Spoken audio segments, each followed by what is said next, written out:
guys, good morning. So I have the Corolla with me again, and since I've done my walk around and my driving review, if you haven't checked it out, please go ahead and click on my channel, click around, go see whatever videos you like. But yeah, head on over to my channel, check it out. So I thought I'd do a little something different today, and if this takes off, I might be doing it consistently. So I asked you guys on my Instagram, yeah, I just posted this. I see, and I said ask away.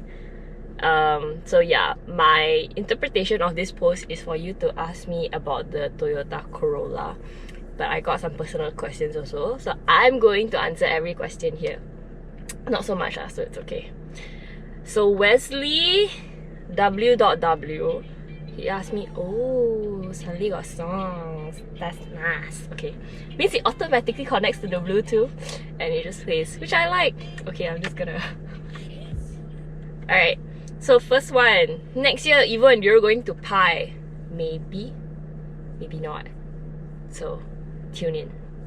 Zaimin Zahari asks, when beer? I had beer yesterday.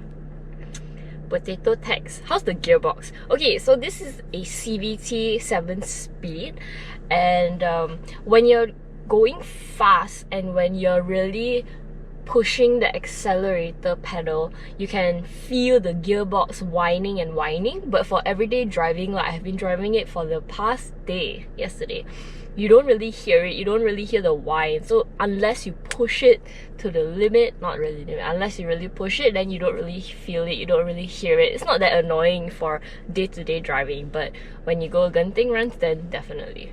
But I just wanted to add, it's very seamless, like it changes gears very smoothly. So yeah, I actually didn't feel so much annoyance with the gearbox as I did with my driving review, because I'm driving it on a day-to-day basis and you don't really hear the whine, you don't hear much, and it gives you the power when you need to.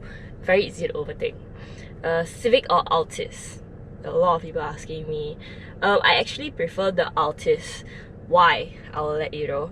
By the way, it's called Corolla now. In Malaysia, they try to take away the Altis name and separate it already. So there's no more Altis, they're just trying to let the Altis fade away and just Toyota Corolla. So why Corolla? First thing, of course, there's the double rear wishbone suspension, and it's so comfortable, it's so nice to drive. I feel like because of the new Toyota platform, it's really, I'm enjoying driving Toyota so much more right now.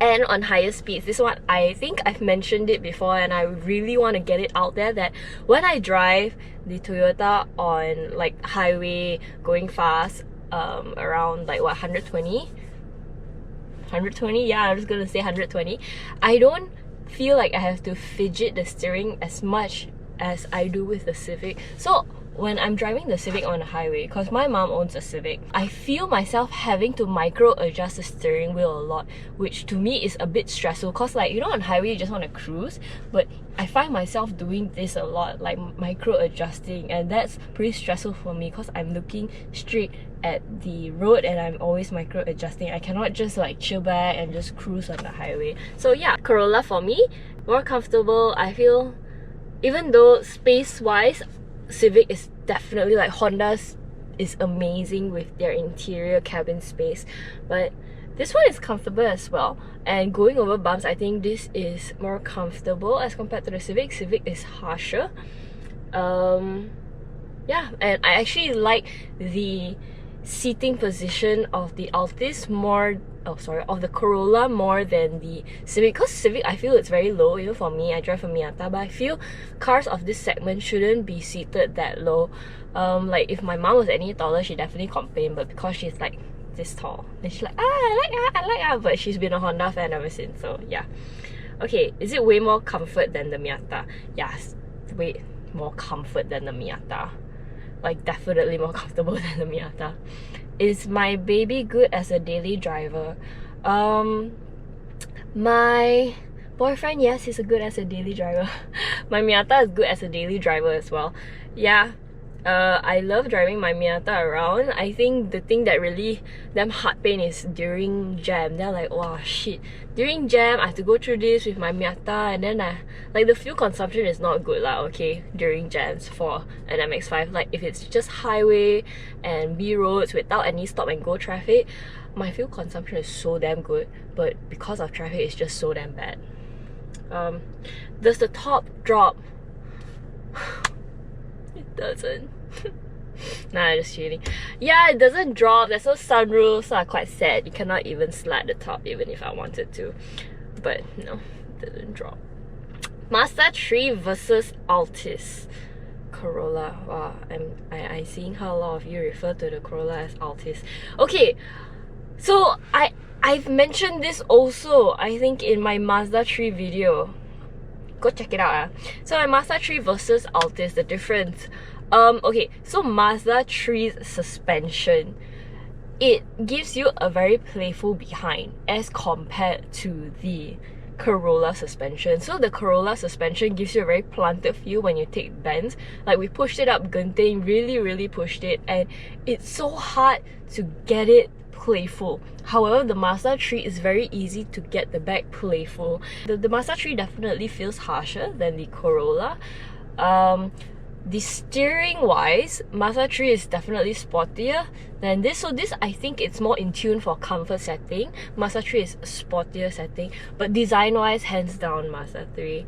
I think it depends on what you want. For Mazda 3, I know the back passenger is very uncomfortable because it's very bumpy. Like I tried being the back passenger before, it's just really bumpy, sort of uncomfortable. I'm comparing it with the liftback. The liftback, because of how it's designed exteriorly, so you tend to get a bit of that slope, so it's not that spacious behind if you're just like taller than me by a bit. Because even my height 160, I already feel like quite sempit actually, a bit claustrophobic. So yeah, it really depends what you want. If you like sporty driving and you drive the car alone most of the time, you don't have to fetch anyone, then by all means Mazda 3. However, if you want comfort, don't really care about the design, you don't really do much sporty driving, just maybe every once in a while, then yeah, the Corolla. What I always want everyone to do before you actually buy a car, go test it out. I know so many people that don't test out their cars before driving. They're like, they watch reviews, they just judge based on what they see. But guys, you can go and test the car. Go and test the car. I think that's one of the most important things. How you feel seated in the car, what's around you, how you feel when you're driving it, the steering input, the visibility, everything. You can watch reviews, yes, but basically in the end it boils down to you, what you like how certain people love certain cars that everyone else hates. Why? Go and test drive, okay? Which car at the same price point will make you swap your Miata for?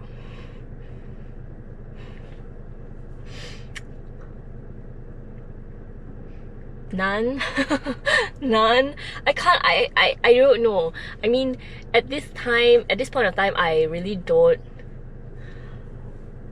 know, like I cannot find another car that gives me the same ROI. Like when I talk about Miatas, everyone automatically smiles because we all know Miatas are not really rare, but they are sort of at the uncommon category of cars on the road, and everyone just knows Miatas. Everyone knows that it's a fun car, it's an underpowered car, but it's a fun car.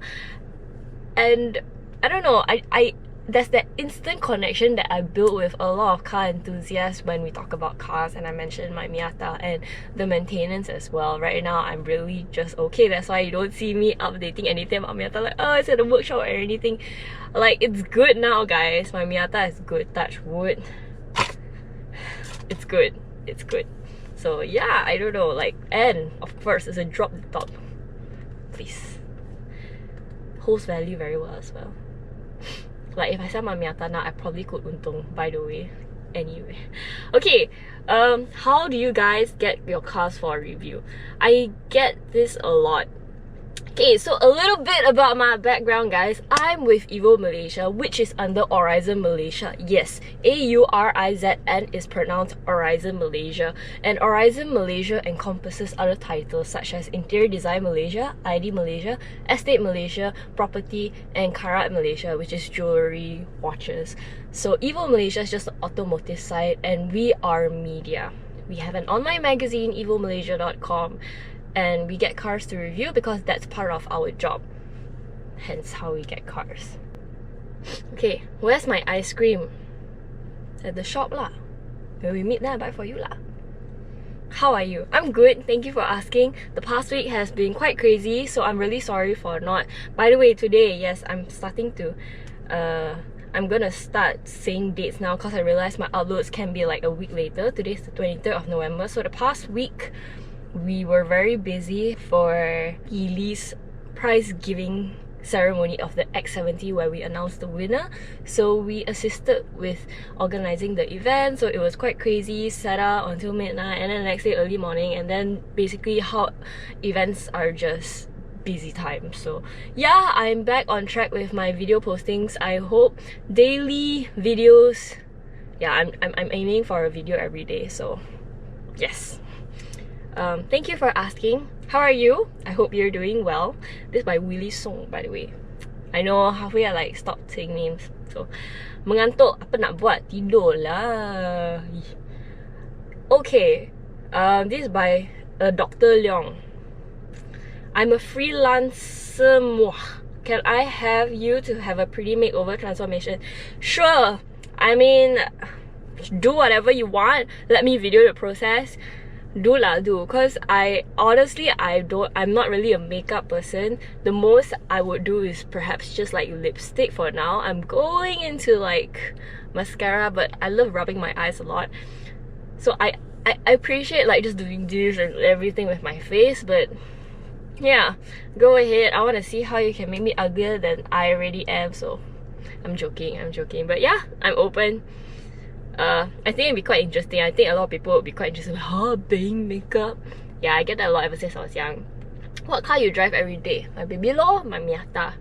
Civic better or Altis, power wise? I think Civic gives you the instant power feeling where you tekan, accelerate, and then you feel like, wow, Civic is very powerful. And I think on the long run as well, Civic, even when I drive the Civic, I feel like, wow, this car is damn powerful. I get why so many people love the Civic. However, the Corolla, I do feel like it's a bit, it does give you the power, but I don't think as much as the Civic. So power-wise, definitely Civic lah. How young are you? Guys, how old do you think I am? Comment. Yeah, comment. What do you think about the new Altis? You need Corolla? Go watch my reviews. Do you not watch my reviews? I said, go watch. All hail radar cruise control and lane tracing. Hell yeah, the radar cruise control on this is so damn good, guys. If you haven't tried it out, go to the Toyota showroom, go try out the new Corolla. It's so damn good. Seriously, I was damn impressed. Okay, last question. Have you tried the updated Civic? Can it keep up with the Altis? No, I haven't actually, but I will aim to try out the new updated Civic and I will compare it with the Corolla.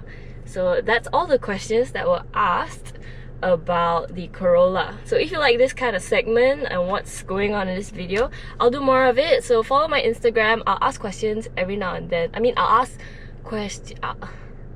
I'll post something up for you guys to ask me questions and then I'll just answer it, okay? But yeah, that's about it for now with the new Corolla. I'm inside it.